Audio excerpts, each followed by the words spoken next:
Social media के ज़रिए ही हमें पता चलता रहता है। ये टिकटॉक पे देख लेते हैं इस तरह, आगे पीछे मोबाइल पे, फेसबुक पे इस तरह का फिर पता चलता रहता है, तो फिर इसलिए हम लोग बैन कर देते हैं।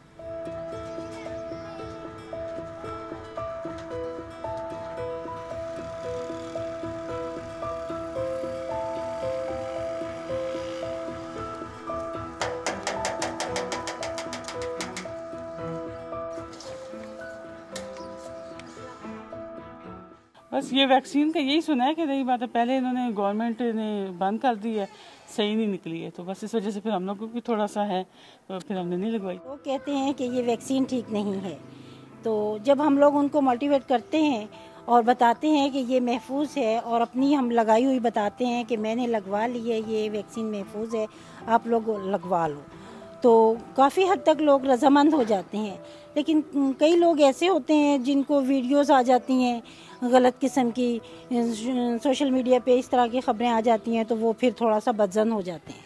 वैक्सीनेशन का अमल शुरू हो चुका है, वैक्सीन लगवाई जा रही है, तो आप तमाम हजरात से अपील की जाती है कि आप रजिस्ट्रेशन करवाएं और वैक्सीन करवा लें।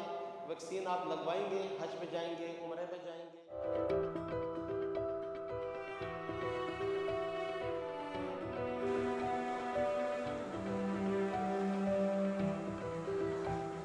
कोरोना की वैक्सीन से कुछ फ़र्क नहीं पड़ेगा और हो सकता है कि दोबारा आपको कोरोना हो, मौत भी आ सकती है, इससे ज़्यादा भी हो सकता है। लेकिन हम लोगों ने खुद, मेरे हस्बैंड ने, मैंने और मेरी बेटियों ने यही बताया कि नहीं अम्मी आप ये फ़िक्र ना करें, सब लोगों ने लगाई है और इससे काफ़ी फ़र्क पड़ता है।